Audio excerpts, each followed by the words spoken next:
Hello everyone, I'm Dr. Anil Shirati, professor and consultant. So in today's session, that is the fourth session on module 1, we will be covering the major phase design. Okay, so you can see there are total 8 steps in a design process. Okay, the first will start with define the problem, that is the definition of the problem statement. Then gathering the information about that, the source of information may be internet, patent, trade, literatures, okay, or research. Then you go for a concept generation by brainstorming, doing some functions, functional checks, and then you evaluate the concept and then take a few decisions, and this will be the end of conceptual design session. And then goes to the next part where product architecture comes into picture, that is the arrangement of physical elements to carry out the function.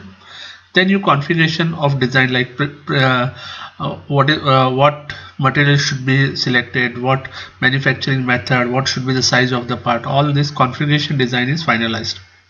Then go to the parametric design where we will decide what should be the tolerance, what should be the final dimension, all these things. So this is the final stage of the design. Okay, and after that it will go to the final drawing stage where a production drawing will be generated and the parts can be produced in-house or combination of in-house or outsource. So let's see all these phases of design one by one.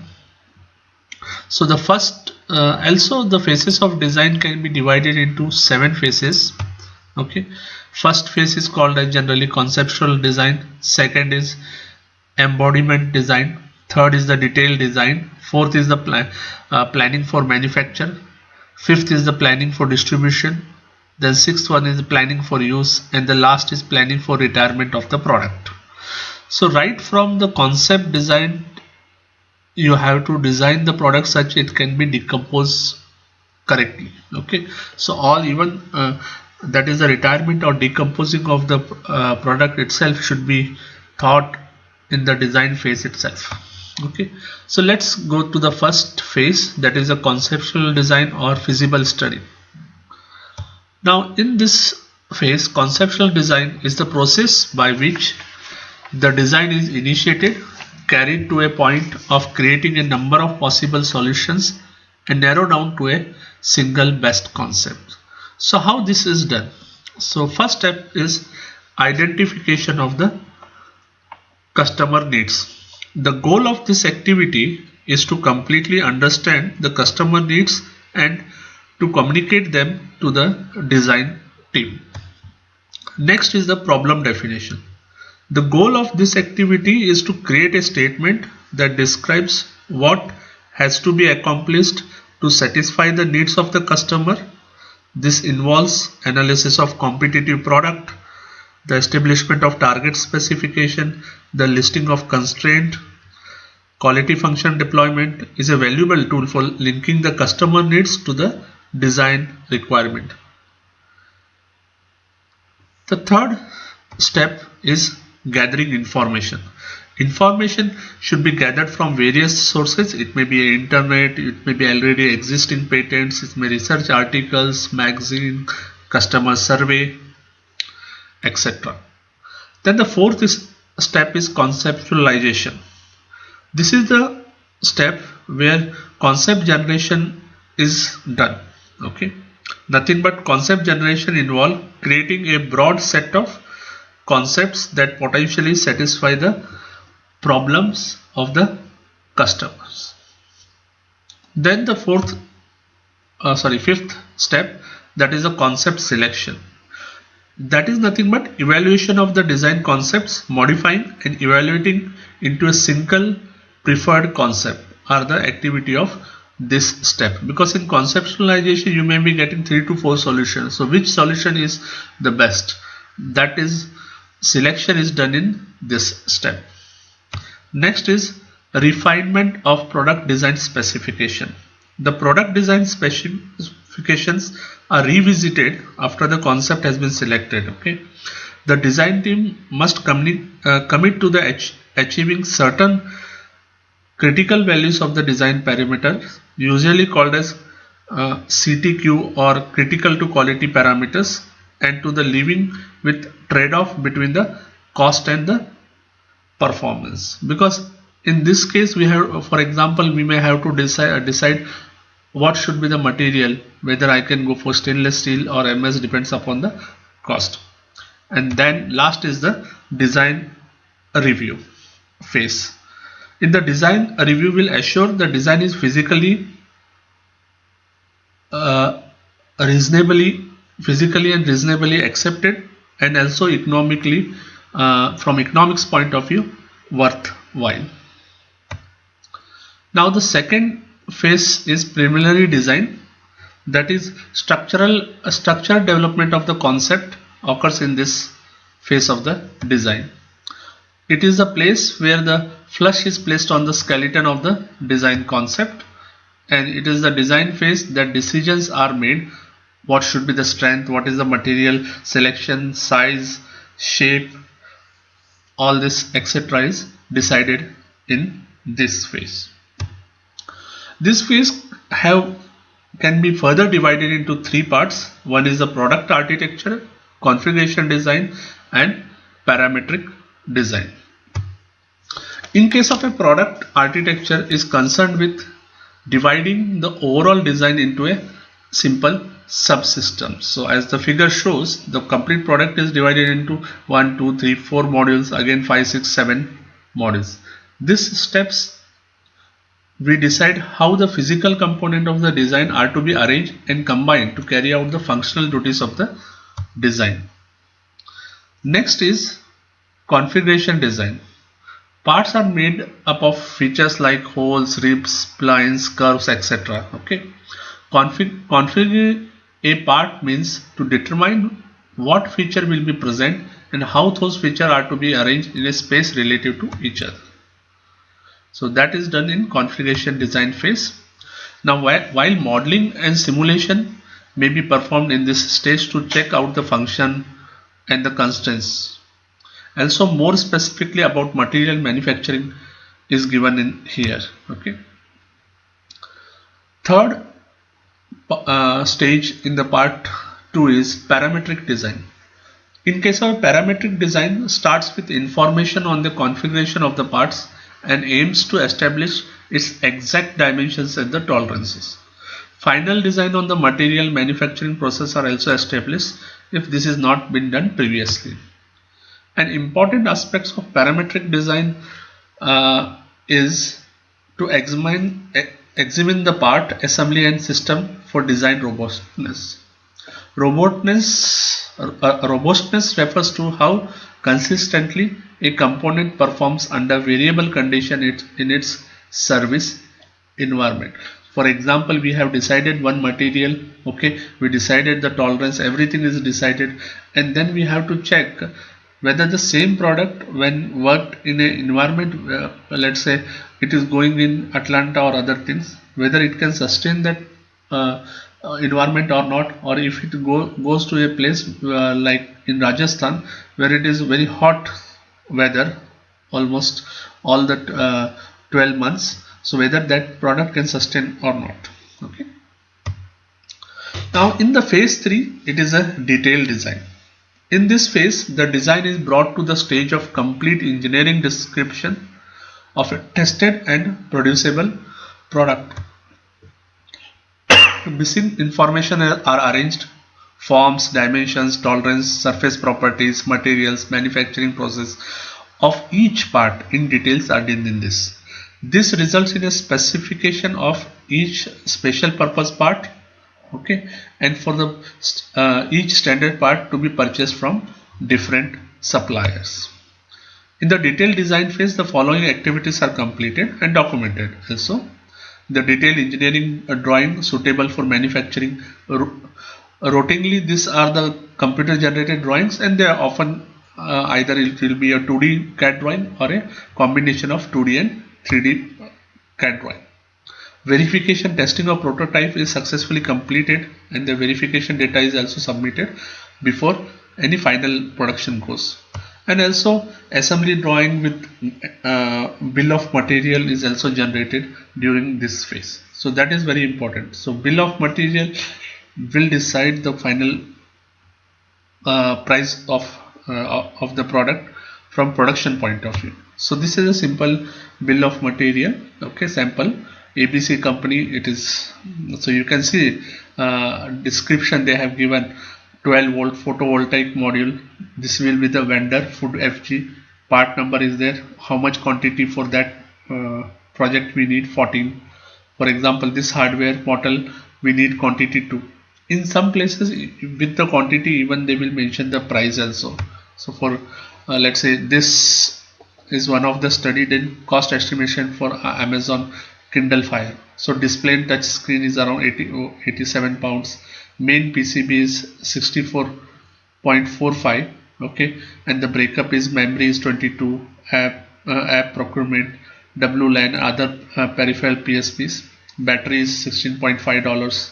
So it comes to $185 to manufacturing a Amazon Kindle Fire. So like this, the bill of material for each part individually or as at assembly level can be done. So in this one, a detailed production specification updated with all changes made since the conceptual design phase will be prepared. Decision on whether to make part internally or to buy from an external supplier will be made in this phase only. Because if there are standard products are there like nuts, bolts or any standard parts which are going into the assembly, then it is always suggested that better go for the standard suppliers only. Okay, only some specific parts or you feel that is very important, even suppose you got a patent of that one, so it is better you produce yourself. Okay, now for example, if you consider let's say any car manufacturing, Maruti or anything, engine they will make it. Okay, all other parts they will try to procure from the main suppliers. Maybe nut and bolts they are procuring, then they are making chassis by themselves, and then they procure all the standard seats. Okay, so they design the seats and get manufactured by standard seat manufacturer. Okay, and all if you go their power steering, maybe Rane power steering in Chennai, they will manufacture their steering systems. And suppose they want a audio systems, so they procure from another suppliers. So all the parts may not be manufactured by themselves when it is a standard parts. So always remember, when you are doing a design phase, it is always better to use the parts which are easily available, or generally it is called as the parts which are available on the shelf. Okay, so standard parts should be used for your assembly. The next phase is the planning for manufacturing. A great deal of detailed planning must be done to provide for the production of a design. The method of manufacturing must be established for each component in the system. As an usual first step, a process sheet is created. It contains sequential list of all the manufacturing operations that must be performed on the component. Also, it specifies the forms and condition of the material and the tooling and production machines that is used. The information on this process sheet makes possible the estimation of the production cost of the component. High cost may indicate the need for change in the material or also basic change in the design. So generally what they are, suppose I want to manufacture a shaft. Okay, so they will tell, okay, wherever the bearings is coming, it should be machined like this. Next it should go to the other machine where you have to doing some drilling operation. Third, it should go for the heat treatment. But suppose heat treatment you do at the first stage only and then go for machining, you may not able to machine it itself because the material may become so hard. So like this, in the process sheet itself, they create all the sequence of operation and what happened to the material condition. So definitely after the heat treatment process, the material become harder we cannot machine it, but there are chances that if you have to machine it, then you have to use very high-end tooling and machine for do the same. So other important tasks in this phases are designing the special tools or fixtures if you need it. Okay, specify the production plant that will be used, or design a new plant and layout for the production lines also if you want to do a very high mass production. Planning the work schedules and inventory controls, planning the quality assurance systems, establish the standard time, labor cost for each operations. Okay, so in this phase, if you have to do a mass production, you have to design some tools and fixture. At each stage, you have to decide at after end of two operations, you want to do a quality check, assurance check, or at each stage depends upon the complexity. So all this will be helpful in this designing the production in this phase. So all these tasks are generally considered to be a fall within the industrial or manufacturing engineering. So at fourth stage, the parts will get manufactured. Okay, the next is planning for distribution. So you have created the parts in the last stage and put in a inventory. Okay, so here comes the planning for distribution. Okay, so important and technical business decisions must be made to provide for effective distribution to the consumer of the product that has been produced. Concepts such as shelf life of the product may also be critical and may need to be addressed in the early stage of the design process itself. A system of warehouse for distributing the product may be designed if none exist. So see at the right side you got see a picture of warehouse. So you can see at the down you got all the parts which are heavy, then slightly less heavy, and very lighters. Okay, also depends upon which parts goes frequently, that will be kept near the exit. Now this is the warehouse design. Okay, depends upon the how the rate of distribution and other things. Now you can see there is a shelf. Let's say some products are there. So what happens, let's say we have decided one expiry date. So this part, whichever you are seeing in the yellow color, let's say its expiry is in October 20. Okay, and let's say the one in red is in